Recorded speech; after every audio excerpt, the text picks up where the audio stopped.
All right, let's jump right into this explainer. Have you ever caught yourself wondering what exactly happens when perfectly intelligent, completely rational people suddenly start buying into these extraordinary, totally unbelievable claims? Well, today, we're going to pull back the curtain on the hidden machinery of our own minds that makes pretty much anyone vulnerable to these kinds of theories.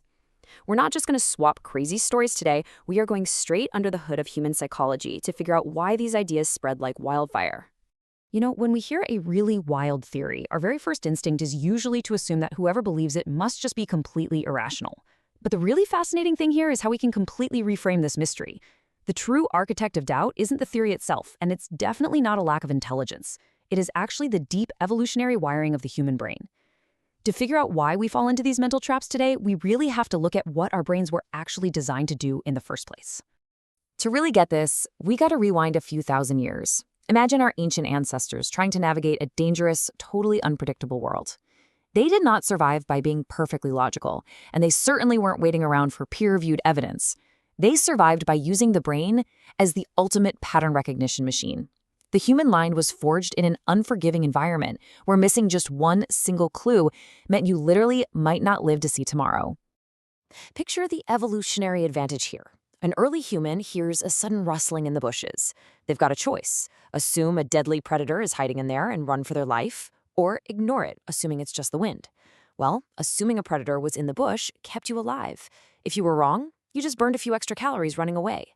But ignoring that rustling bush because you wanted absolute proof, yeah, that could be fatal. It just goes to show that throughout human history, extreme caution and jumping to conclusions was heavily favored over absolute accuracy. Psychologists call this pattern perception. And honestly, it's like we're still running on that ancient software today. It's running in the background right now. We are constantly searching for connections, meaning, and order in our environment. And while that is incredibly useful for everyday life, like recognizing a friend's face in a huge crowd or predicting traffic patterns, it's also the exact same foundation it causes us to connect totally unrelated random events into one giant dramatic story. Our brains are terrified of randomness, so they manufacture connections just to make sense of the noise. Now, this ancient wiring kicks into overdrive during times of crisis. When a massive, chaotic event suddenly rocks the world, think of a global crisis, an unexpected tragedy, or major political upheaval, we immediately demand answers. We want to know, why did this happen? Who was responsible? Could this have been prevented? We ask this because humans absolutely despise uncertainty. In fact, we hate it even more than bad news. Just sitting in confusion is a deeply uncomfortable feeling for our psyche. And that is exactly where a conspiracy theory swoops in to soothe that anxiety. It hands you a very clear villain and a very clear motive. The research actually shows that people are way more vulnerable to these theories when they're feeling stressed, powerless, or anxious about things like the economy. Because psychologically speaking, believing that someone, even if it's some malevolent, shadowy group, is secretly pulling the strings is actually way less terrifying than accepting pure, unadulterated randomness. A hidden plan gives the universe some kind of order, whereas randomness just reminds us how vulnerable we really are. So here's the kicker. Once an idea actually takes root and provides that warm blanket of emotional comfort, our brains act like an impenetrable shield. We cross over into the territory of confirmation bias. If you truly believe a secret organization is running the world, suddenly every weird news headline is absolute proof. Every tiny coincidence just strengthens the theory. And what about all those pesky facts that prove the theory wrong? Well, those are just dismissed as fake news, or ironically, they get framed as part of the cover-up itself. The brain basically stops questioning and goes into overdrive, protecting the belief at all costs. Then there's this next bias, which is absolutely fascinating. It's called proportionality bias. Basically, it means we naturally expect the size of a cause to match the size of an event. If a world leader is assassinated or a massive historical tragedy happens, we struggle so deeply to accept that it might just be the result of a few ordinary mistakes, random coincidences, or just one lone person. It feels so emotionally unsatisfying. We desperately need the explanation to be as huge and dramatic as the event itself. But it's not actually just about logic or connecting dots on a whiteboard. It's about who we are. People don't just passively believe these ideas. They become emotionally bonded to them. Imagine the rush of feeling like you've pulled back the curtain, that you possess this hidden knowledge that the rest of the oblivious world is just completely blind to. It gives people an exciting sense of identity and a place to belong within a community of fellow truth seekers. And at that point, giving up the theory means giving up your whole community. That's exactly why just throwing facts at someone rarely ever changes their mind. Now add modern technology to the mix, and things get really interesting. Today's digital landscape actively weaponizes these ancient biases. It leverages what psychologists call the illusion of truth effect. See, our brains have this fundamental glitch. We mistake repetition for accuracy.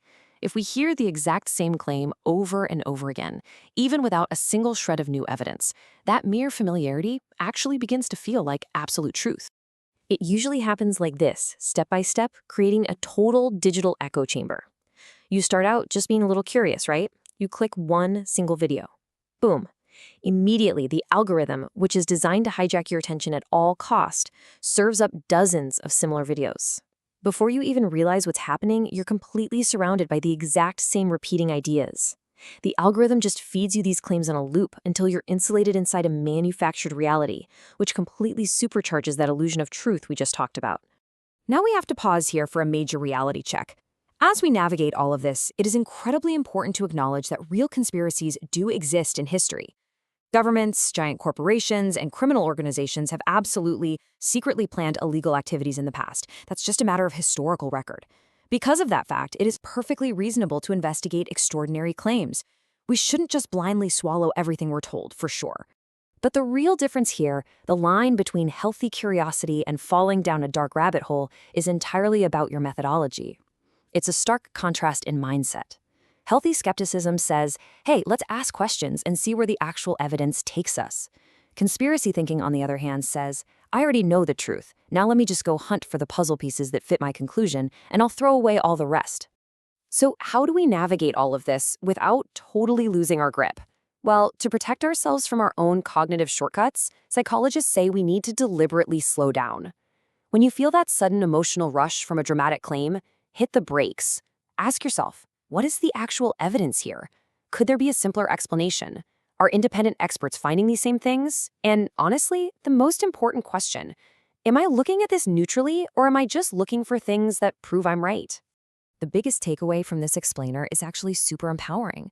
Understanding that our brains evolved for quick survival rather than absolute truth doesn't mean we're unintelligent, not at all. It just makes us incredibly self-aware of how our minds truly operate. Nobody is immune to these mental shortcuts. We all crave simple stories and clear patterns. But by simply recognizing these ancient glitches in our programming, we take the very first, very real step toward better, clearer thinking. I want to leave you with this one really powerful thought from our source material. Keep this in the back of your mind the next time you scroll past an unbelievable, emotionally charged headline. The greatest mystery may not be whether a conspiracy exists, but why the human brain is so naturally drawn to believing one. Ultimately, it all comes right back to us, to the beautiful, flawed, and endlessly fascinating survival machines inside our own heads. So, what should we dive into next? Let us know in the comments which hidden science behind human behavior you'd love us to tackle in our next explainer. Should we unravel the strange phenomenon of the Mandela effect, the totally wild fragility of false memories, or maybe the unsettling world of dark psychology? Drop your thoughts below, and as always, keep critically questioning the amazing world around you.